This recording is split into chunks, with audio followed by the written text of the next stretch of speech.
Selamat datang di artikel Cangkir YouTube.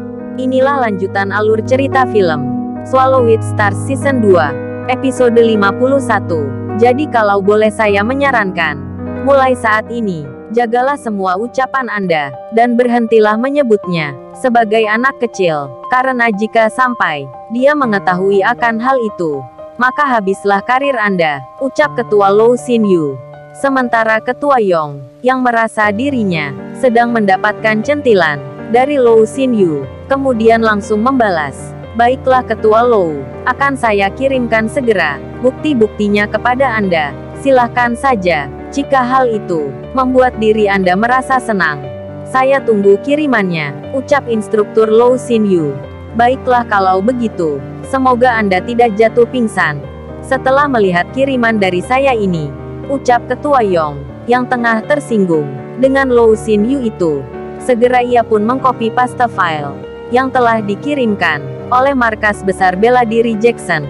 Beberapa saat kemudian, pesan yang dikirim Ketua Yong telah masuk di handphone milik instruktur Ketua Lau Xin Yu. "Tunggu sebentar, saya lihat dulu pesannya." "Ya silakan, semoga Anda tidak pingsan saat melihatnya," balas Ketua Yong, dan ia pun segera mengakhiri komunikasi tersebut dengan Lau Xin Yu. Sementara instruktur Lau, yang melihat isi pesan itu, tiba-tiba terdiam, karena tak bisa membayangkan bagaimana seorang Long Feng sampai bisa melakukannya hanya dengan waktu yang sesingkat ini.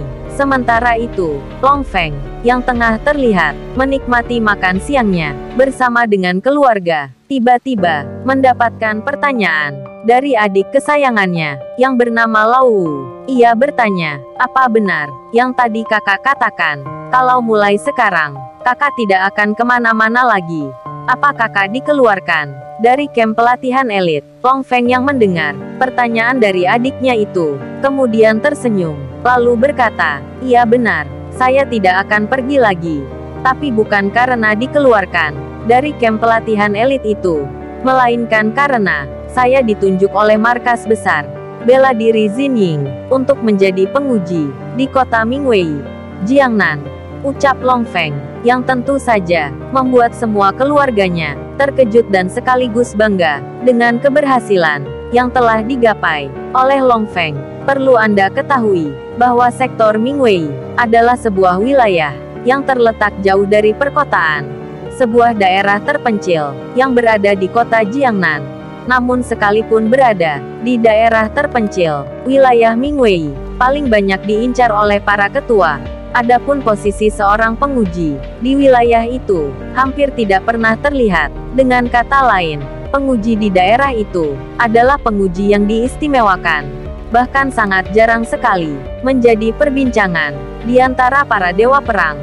Sementara itu, adik Long Feng, yang sedikit mengetahui informasi mengenai seorang penguji, ia pun lantas berkata kepada ayah dan ibunya, "Ayah dan ibu perlu tahu bahwa posisi seorang penguji adalah posisi yang sangat krusial dan memiliki otoritas tinggi. Bahkan ia telah melebihi jabatan para ketua yang ada di semua markas kota Jiangnan ini. Dengan kata lain, seorang penguji adalah orang terkuat yang ditugaskan di suatu wilayah tertentu," ucap Lau Wu. Mendengar penjelasan dari anak bungsunya, ayah dan ibu Long Feng merasa bangga sekaligus terkejut, karena mereka tak menyangka anak dari keluarga sederhana seperti mereka ini mendapatkan kehormatan dengan meraih posisi tertinggi di kota Jiangnan. Meskipun mereka memiliki seorang putra yang menjadi seorang pejuang, namun untuk menjadi seorang ketua, seseorang harus bersusah payah mendapatkan gelar dewa perang. Dan bukan itu saja, untuk menjadi seorang ketua, juga dibutuhkan banyak koneksi untuk meraih posisi tersebut. Sungguh tak disangka sebelumnya, anak dari warga sipil seperti mereka itu justru memiliki otoritas lebih dari sekedar posisi para ketua. Di saat bersamaan, ayah Long Feng berkata, "Nak, apakah benar yang dikatakan adikmu, kalau jet kapsul tempur yang berada di luar itu adalah kepunyaan kamu?" Mendengar ucapan itu, Long Feng pun mengangguk, kemudian menjawab, "Iya benar ya. Saya membelinya dengan harga 100 miliar, dan pesawat kapsul itu Saya membelinya dengan menggunakan chip, bukan dengan uang. Jadi kami sengaja barterkan antara chip yang telah berhasil saya kumpulkan dengan pesawat kapsul terbaru itu. Pimpinan Hong telah menyetujuinya. Jadi, kamu sudah pernah bertemu dengan Master Hong? Tanya ayah dan ibu Long Feng, yang nampak terkejut, mengingat selama ini, hanya orang penting saja yang bisa menemui pendiri dari Istana Dewa Perang itu. Mendengar pertanyaan itu, Long Feng hanya menganggukkan kepala, sembari menikmati makanannya. Di tengah perbincangan itu, tiba-tiba, adik Long Feng bertanya, "Kakak, saya barusan melihat jet tempur milikmu. Sungguh sangat berbeda dari jet tempur lainnya. Apakah harganya semahal itu?" Tanya Lao Wu. Sementara Long Feng pun tersenyum. Jadi begini kisahnya. Sebelum pimpinan Hong memberikan harga khusus padaku, ia sempat berkata bahwa hanya orang-orang tertentu saja, atau para dewa tingkatan tinggi, di bela diri Xin Ying, yang diberikan harga spesial. Sementara itu, apabila suatu negara, atau kekuatan sektor lain, menginginkan pesawat canggih itu, maka harganya 2 kali lipat dari harga yang telah kakak sepakati, yaitu di kisaran harga $200 miliar, ucap Long Feng. Sedangkan ayah dan ibu Long Feng merasa bangga karena keberhasilan putranya menjadi orang terhebat di sektor Mingwei. Long Feng pun menambahkan, sungguh beruntunglah saya kala itu, saat ketika menemukan sebuah lokasi pulau yang diselimuti oleh kabut tebal. Sementara tidak terlihat satupun aura negatif di sana. Namun saat ketika saya turun masuk di antara pulau senyap itu, tiba-tiba, dengan sangat cepat, sebuah monster terkuat menyerang saya dari arah samping. Alhasil, kami pun berusaha untuk saling bertahan dan saling menyerang. Sementara itu, monster semakin ganas dan membabi buta menyerang saya. Beruntung sekali, energi Qi dalam tubuh saya mampu menahan setiap serangan monster itu, hingga sampai akhir pertarungan, 2 tanduk iblisnya berhasil saya patahkan. Dari sanalah chip itu terkumpul, dan saya tak menyangka, ternyata, chip monster itu melampaui chip monster lainnya. Dengan kata lain, dia adalah monster terkuat, yang bersembunyi di antara para galaksi, ucap Long Feng, di hadapan banyak kerabatnya. Lantas seberapa besar otoritas para dewa menghargai chip itu? Dan seberapa banyak uang yang berhasil kamu kumpulkan dari usahamu menaklukkan monster terkuat itu? Ucap ayah Long Feng. Saya tak tahu persis berapa jumlah keseluruhannya, tapi yang pasti, semuanya masih ada di sini, jelas Long Feng, sembari menunjukkan ID card, atau sebuah kartu digital, yang menyerupai ATM, tapi bentuknya berbeda dengan ATM pada umumnya.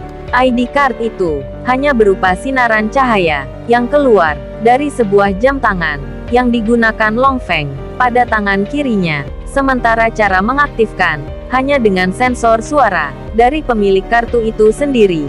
Kemudian Long Feng pun menunjukkan cara kerja kartu kepada ayah dan ibunya, Master Dewa Cahaya. Di sini Long Feng, aktifkan kartu sekarang, ucap Long Feng. Sensor suara diterima, kartu diaktifkan, sahut jam tangan digital itu. Tak beberapa lama kemudian, muncullah sorotan cahaya yang bergerak mengikuti kemana tuannya berjalan. Terlihat di layar digital itu beberapa nominal uang yang tersimpan di ID card, serta beberapa chip yang terjual.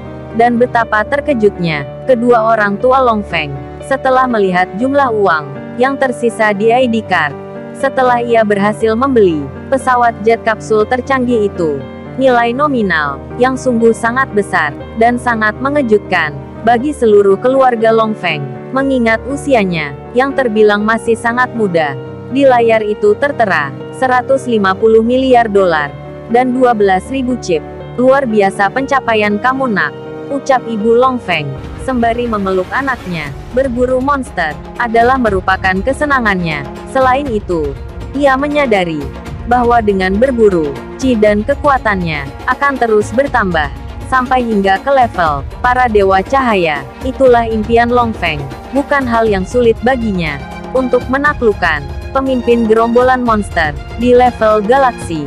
Namun karena satu dua hal, ia tidak mau melakukannya. Ia tak mau menjadi sasaran para dewa yang setingkat dengannya. Untuk itulah, ia biarkan hidup para monster yang memilih menetap di suatu pulau terpencil. Lagi pula, selama mereka hidup, tidak membuat kekacauan di galaksi, maka Long Feng akan tetap membiarkannya. Lalu, bagaimana alur cerita selanjutnya? Subscribe channel ini untuk episode berikutnya. Terima kasih.